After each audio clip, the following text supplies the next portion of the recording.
This next chapter in the field continues right after Kiowa has sunk in the shit field. So it's the next morning, and the 18 soldiers formed into a loose rank and began tramping side by side through the deep muck of the shit field. So I don't know if we've ever had a direct reference to how many guys are in this group in the Alpha Company, but it's 18. I underlined it here too. I could see teachers asking that question. We certainly have not been introduced to 18 characters. I think that's an important thing to notice at this point. When I go back and look at our list of people in the book, sorry for all this flipping, we don't have 18 people here, and some of these people are not even part of the Alpha Company. You know, Kathleen, Elroy, these are all different people outside of that, Mark Fosse and Marianne. So we have other people we haven't met. I just think it's important to notice that.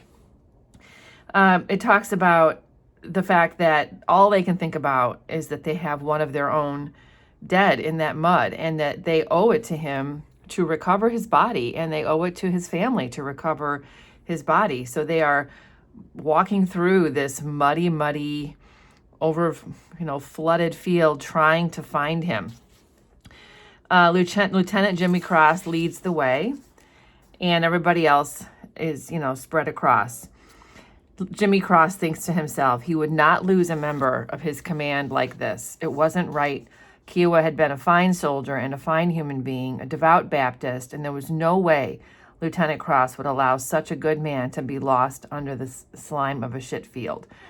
Now, even someone who's quote unquote not a good man, I don't think anybody would leave their own, military group there dead without trying to recover the body. I mean, I think this is interesting the way he's like justifying this effort even more because Kiowa was a good man. I feel like they're all good men.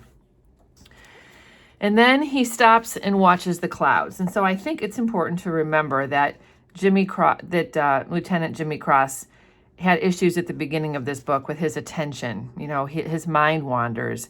He doesn't really want to be in this war. I mean, who does? But I mean, he has a higher level of responsibility, and he really isn't prepared for it.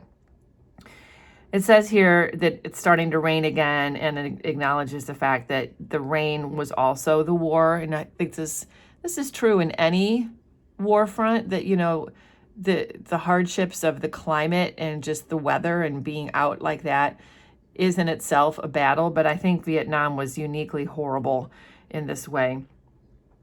It says here that he looked out across the field and yelled at one of his men to close up the rank. Not a man, really, a boy. The young soldier stood off by himself at the center of the field in knee-deep water, reaching down with both hands. The boy's shoulders were shaking. So who is this? This is not a character we know, just the boy. Jimmy Cross yelled again. In his hooded poncho, everything caked with mud, the boy's face was impossible to make out. The filth seemed to erase identities, transforming the men into identical copies of a single soldier, which was exactly how Jimmy Cross had been trained to treat them. So I think right away we can assume now the boy is more than just a soldier. He is a symbol for the universal soldier. The fact that they all are really boys. I mean, even Lieutenant Jimmy Cross, at just 24 years old, is basically a boy. And even though he's been trained to treat people as just like soldiers, he preferred to view his men not as units, but as human beings. And Kiowa had been a splendid human being. And he goes on to sort of think to himself what a wonderful person he was, how Kiowa had taught Sunday school in Oklahoma City. His father had taught Sunday school in Oklahoma City, and Kiowa had been raised to believe in the promise of salvation under Jesus Christ, and his conviction had always been present in the boy's smile, in his posture toward the world, in the way he never went anywhere without his New Testament, the boy meaning Kiowa. So they're all boys. We're getting this sense that they're all boys. Looking out towards the river, he knew for a fact that he had made a mistake setting up here. And I said to myself, yes, he for sure made a mistake. This was a mistake. This is showing his vulnerabilities as a 24-year-old. The order had come from higher, true, but he still should have exercised some field discretion especially when the women came out and told them that it was a bad place for them to be. First Lieutenant Jimmy Cross began composing a letter in his head to the kid's father, not mentioning the shit field, just saying what a fine soldier Kiowa had been, etc. The search went on slowly. The morning seemed to brighten, the sky going to a lighter shade of silver, but then the rains came hard and steady, so they have moments of sun, but really it's going to just continue raining on them. At the far left of the line, Azar and Norman Boker and Mitchell Sanders waited along the edge of the field closest to the river. They were tall men, but at times the muck came to mid-thigh, even up to the crotch, so that's how deep they are.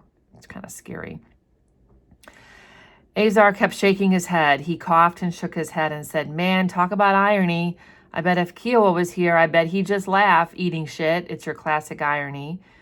Norman Boker doesn't like this joking. Azar has done this before. I even made a note. Here he goes again. I mean, Kiowa did it as well, where they would just really say horrible things about the way somebody dies. And this clearly is a coping mechanism for this. But Norman Boker finds this very offensive. Just to remind you, Norman Boker is the one we read in a previous chapter who had such a difficult time assimilating back into his Iowa community, and he eventually committed suicide. So he is a sensitive person, and he definitely, cares deeply about all the people in the group. I mean, I think you just get that sense when you read about him. Boker keeps saying, enough, stop joking, stop joking. The morning was cold and wet. They had not slept during the night, not even for a few moments, and all three of them were feeling the tension as they moved across the field towards the river.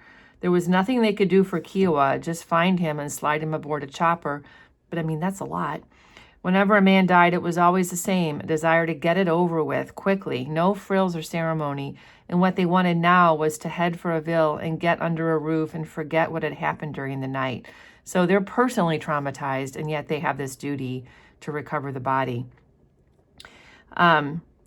Mitchell Sanders stops midway in the field. He stands for a moment with his eyes shut, feeling along the bottom with his foot. Then he passed his weapon to Norman Boker and reached down, and he pulls up a green rucksack. Inside were a pair of moccasins and an illustrated New Testament. So they do find Kiowa's belongings. Well, Mitchell Sanders said, he's got to be here somewhere. Tell the Lieutenant Cross. Screw him. And Sanders says, some lieutenant camps us in a toilet. Man don't know shit, which is a fair criticism. But Boker is defensive. He's like, nobody knew. It's nobody's fault, he says.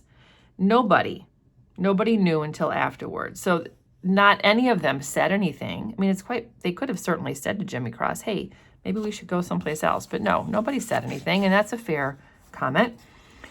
Meanwhile, Lieutenant Jimmy Cross is standing 50 meters away. He has finished writing the letter in his head to Kiowa's father, explaining things to Kiowa's father, and how now he folded his arms and watched his platoon crisscrossing the wide field. Thinking, why aren't you in there with them? In a funny way, it reminded him of the municipal golf course in his hometown in New Jersey. A lost ball, he thought. Tired players searching through the rough, sweeping back and forth in long, systematic patterns. He wished he were there right now. Okay, so this makes me concerned, like he's going to go off on a daydream again, thinking about home. Jimmy Cross did not want the responsibility of leading these men. He never wanted it. So we get some backstory about how he ended up in this situation. And I think sometimes sections like this in a book would be good for a paper. It's really showing how unprepared they were for war, even when they volunteered themselves. In his sophomore year at Mount Sebastian College, he had signed up for the Reserve Officer Training Corps without much thought, an automatic thing because his friends had joined, which is a typical thing for a young adult to do, and because it was worth a few credits. And it seemed preferable to letting the draft take him. He was unprepared, 24 years old, and his heart wasn't in it. That's dangerous. Military matters meant nothing to him. He did not care one way or the other about the war, and he had no desire to command. And even after all these months in the bush, all the days and nights, even then he did not know enough to keep his men out of a shit field. So this was the reality of many of the people serving in Vietnam. I mean, because of the draft, a lot of people were taken who didn't want to go, clearly. And people felt pressure to join without really knowing what they were doing. What he should have done, he told himself, was follow his first impulse. In the late afternoon yesterday, when they reached the night coordinates, he should have taken one look and headed for higher ground. No excuses, especially when those little Vietnamese ladies told them not to stay there. At one edge of the field was a small villa. Right away, a couple of old mamasans had trotted out to warn him. Indeed, yes, they did. It was a stupid mistake. That's all it was, a mistake, but it had killed Kiowa. Lieutenant Jimmy Cross felt something tighten inside of him. In the letter to Kiowa's father, he would apologize. He would admit. So he's feeling very guilty, and he thinks at this point, he's going to confess his mistake to Kiowa's father. He would place the blame where it belonged, which is the right thing to do.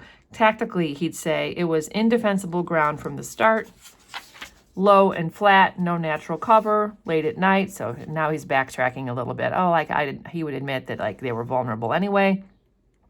But he'd be careful not to cover up his own guilt. He would tell how the mortar rounds made craters in the slush, spraying up great showers of filth. My own fault, he would say. Straightening up, Lieutenant Jimmy Cross rubbed his eyes and tried to get his thoughts together. The rain fell in a cold, sad drizzle. Off toward the river again, he noticed that young soldier standing alone in the center of the field. This boy who has no name. The boy's shoulders were shaking. Maybe it was something in the posture of the soldier or the way he seemed to be reaching for something. Cross stood very still, afraid to move, yet knowing he had to. He doesn't even want to engage with what's happening. He's so overwhelmed. My fault, he tells himself. And then he does go out towards the boy. Now we're going to find out more about the boy. The young soldier was trying hard not to cry. He also blamed himself. Bent forward to the waist, groping with his hands, he seemed to be chasing some creature just beyond reach. His lips were moving. Like Jimmy Cross, the boy was explaining things to an absent judge. So he's talking to himself about what happened. He pictured Kiowa's face. They'd been close buddies, the tightest, and he remembered how last night they had huddled together under their ponchos, the rain cold and steady, the water rising to their knees, but how Kiowa had just laughed it off and said they should concentrate on better things. And so for a long while they talked about their families. At one point, the boy remembered he'd been showing Kiowa a picture of his girlfriend. He remembered switching on his flashlight. This could be a quiz question. A stupid thing to do, but he did it anyway. And he remembered Kiowa saying, "Oh, she's cute." And then the field exploded. So maybe that flashlight let the enemy know they were there. The flashlight made it happen, dumb and dangerous, and as a result, his friend Kiowa was dead. That's simple. He wished there were some other way to look at it, but there wasn't. It was simple and final. He remembered trying to crawl toward the screaming. No sense of direction, though, and the field seemed to suck him under, and everything was black and wet, and he couldn't get his bearings. And then another round hit nearby. So other people were trying to get to Kiowa, too. Later, when he came up again, there were no more screams. He remembered grabbing the boot. He remembered pulling hard and how the field seemed to pull back, and how finally he had to whisper his friend's name and let go and watch the boot slide away. For a long time, there were things he could not remember. He was alone. He'd lost everything. He'd lost Kiowa, his weapon, his flashlight, and his girlfriend's picture. He remembered wondering if he could lose himself. Right here, the boy was saying, it's got to be right here. Jimmy Cross remembered the kid's face, but not the name. So this is like, how disconnected. How does he not know the 18 people in his group? But this right here just confirms for us, the reader, that this kid, this nameless boy soldier, is like every man.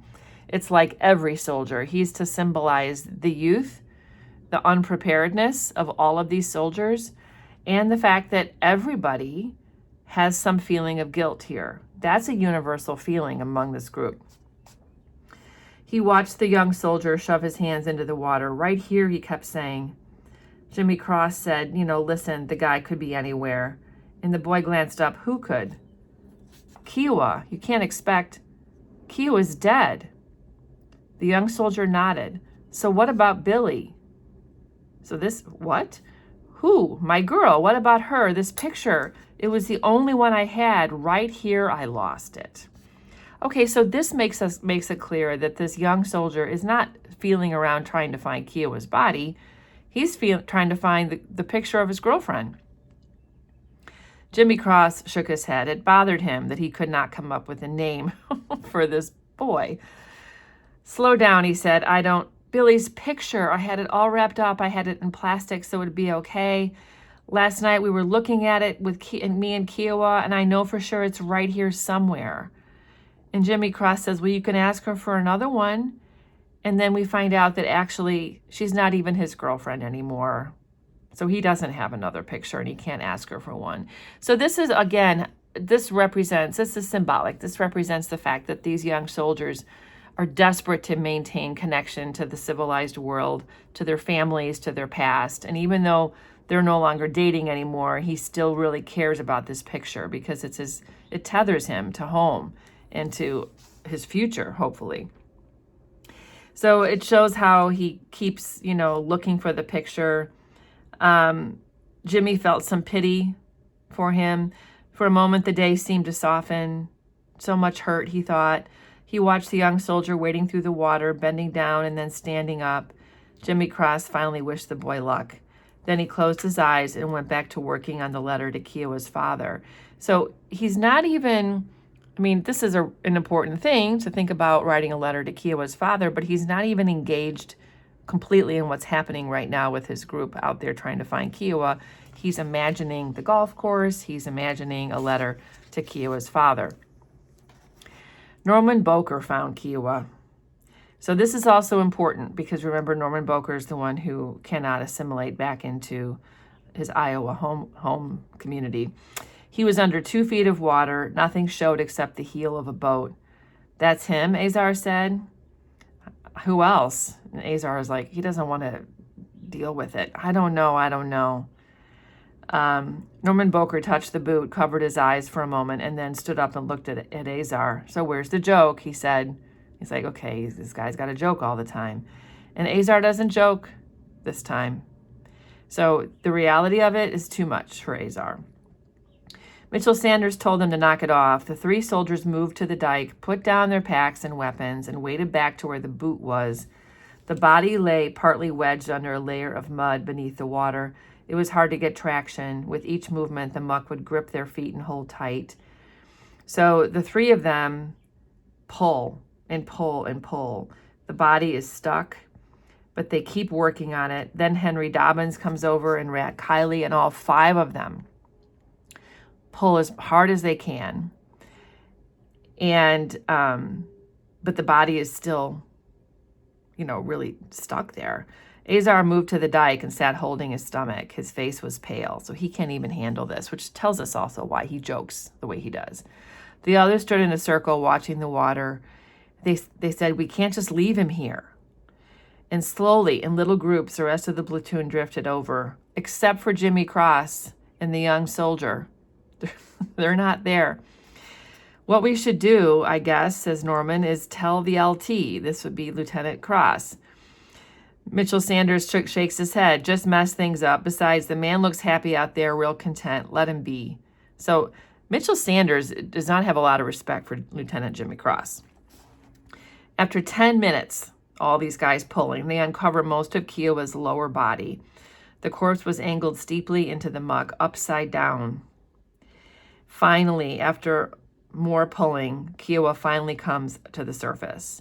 A piece of his shoulder was missing. Arms and chest and face were cut, so he's very badly injured, obviously destroyed by the violence of this water. Well, Henry Dobbins said, it could be worse. How? Tell me how. Trying not to look at the body, they carried Kiowa over to the dike and laid him down. I'm wondering, is Jimmy Cross going to notice this at all? Rat Kiley went through the kid's pockets and placed his personal effects in a plastic bag. Taped the bag to Kiowa's wrist and then used the radio to call in the dust-off. So they very systematically, this is what they do. They call for the helicopter to come and get him. Moving away, the men found things to do with themselves, smoking, opening a can of rations, standing in the rain. On the other side of this trauma of having to pull Kiowa out of the water, they also have a kind of giddiness, a secret joy, because they are alive. Azar sits down next to Norman Boker and he apologizes for those jokes. We all say things. Norman Boker is so generous. Yeah, but when I saw the guy, it made me feel, I don't know, like he was listening. He wasn't. I guess not, but I felt sort of guilty, like if I'd kept my mouth shut, none of it would have happened, like it was my fault. So again, he's taking some blame, like he shouldn't have been joking about his death. Norman Boker looked out across the wet field. It's nobody's fault, he said. It's everybody's. So this also connects to the boy soldier, like they're all boy soldiers. Near the center of the field, Lieutenant Jimmy Cross squatted in the muck, almost entirely submerged. In his head, he was revising the letter to Kiowa's father. Like, dude, this isn't the time. He changes his thinking a little. No apologies were necessary because, in fact, it was one of those freak things. And the war was full of freaks, and nothing could ever change it anyway, which was the truth, he thought, the exact truth. So now the guilt is gone. I mean, it's partially the truth, but they could have been camping someplace else. I guess I'm being too hard on Lieutenant Cross. Lieutenant Cross went deeper into the muck, the dark water at his throat, and tried to tell himself it was the truth. Now he's trying to, free himself of the guilt. Beside him, a few steps off to the left, the young soldier was still searching for his girlfriend's picture, remembering how he had killed Kiowa. The boy wanted to confess. He wanted to tell the lieutenant how in the middle of the night he had pulled out Billy's picture and passed it to Kiowa and then switched on the flashlight, how Kiowa had whispered, "Hey, she's cute," and for a second the flashlight had made Billy's face sparkle. The boy looked up at the sky and then at Jimmy Cross. "Sir," and then he says to Jimmy Cross, "I got to explain something." But Lieutenant Cross wasn't listening. Eyes closed, he let himself go deeper into the waist, just letting the field take him. He lay back and floated in the water. So, he's truly like cleansing himself in the shit, really, of his own guilt by getting in the water. Remember, that's what water does in literature. When a man died, there had to be blame. Jimmy Cross understood this. You couldn't blame the war. You could blame the idiots who made the war. You could blame Kiowa for going to it. You could blame the rain. You could blame the river. You could blame the field, the mud, the climate. You could blame the enemy. These are all the things you could blame. But in the field, the causes were immediate. A moment of carelessness or bad judgment or plain stupidity had consequences that lasted forever. I think this is really important. This is a universal message. I think what Tim O'Brien wants us to understand here is that every single person who has gone to war has faced a moment like this where they feel like if only they had made a different decision, maybe the result of something would have been different. For a long while, Jimmy Cross lay floating. Now he's daydreaming again. He was back home in New Jersey, a golden afternoon on the golf course, the fairways lush and green. He imagines he's teeing up on the first hole. When the war was over, he thought maybe then he would write a letter to Kiowa's father, or maybe not. Maybe he would just take a couple of practice swings and knock the ball down the middle and pick up his clubs and walk off into the afternoon. So the fantasy here is to just be done with the war, to put it behind him and go back to his life. I'm going to include this next chapter. It's very short, called Good Form. And this is Tim O'Brien, the author, not the narrator of this story, talking to us, the reader, again. It's time to be blunt. I'm 43 years old. I'm a writer. I did go to the Quang Ngai province as a foot soldier. Almost everything else is invented. So this is a great way to remember like what this is about. And here he explains why invent all these things? Why not just tell your own story? He says it's not a game, it's a form. Right here now, as I invent myself, I'm thinking of all I want to tell you about why the book is written as it is. For instance, I want to tell you that 20 years ago, I watched a man die on a trail near the village of Mycah. I did not kill him, but I was present. I remember his face. I remember the feeling and burden of responsibility and grief. I blame myself because I was there. Like, he was part of it. Like, he was the American military, and a man died. But even that story is made up. And here's why.